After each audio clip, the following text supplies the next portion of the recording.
Well, Virginia, how are you? You know, I've been thinking a little bit about why you were put on this world. And there's many different things I can think of.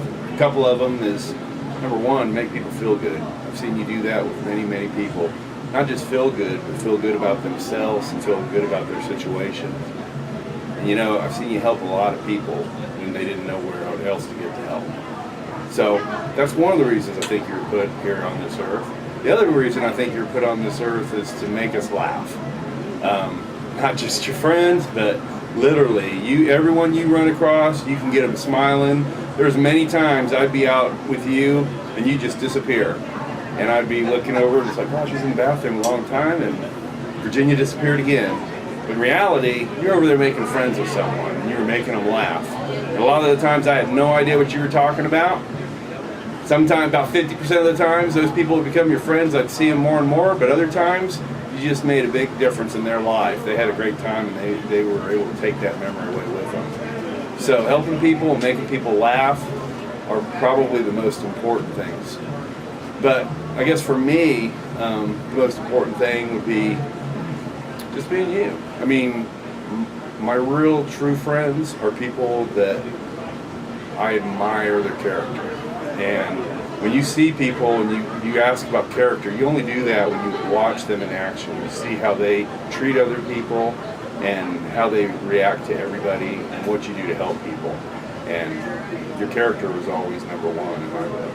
And I guess that's why you and I are such great friends. Now, as far as crazy stories, I won't get into those because we're on video. But I will tell you this, I remember one crazy scheme.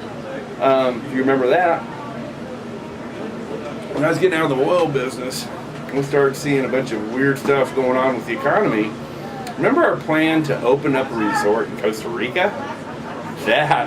Now that would have been fun, because the way we had it planned out, I'll get on the internet, I'll find everybody that even thinks they may want to have that kind of a lifestyle, and you go down and own everything in Costa Rica. Go do what you do best, which is go and network. Get to know everybody and everything, and that would have been a blast. In fact, I don't know if we probably would have ran out of inventory in Costa Rica, would have had to move on to a new country. So that's one of the stories I can say. The other ones I will keep sealed as you requested. And I guess, you know, how you've influenced my life, well, I've told you by being the person you are, while you were put on this earth, that's how you were able to influence me. You know, I always surround myself by the type of people that I know a reflection of who I am is the people I surround myself with, and I only want the best quality people in my inner circle.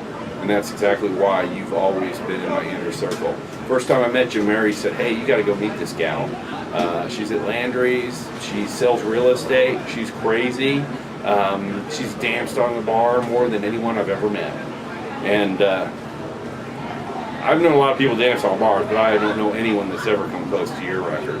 But you did that because you like to have fun, and that whole little group we had at the Landry's crowd, you know, there were people that came and went from that, but the core group were serious-minded, entrepreneurial people that each had a different vertical we were working in, but we were all using each other's support with our businesses. And you were able to help me a lot as I went out and did different business ventures.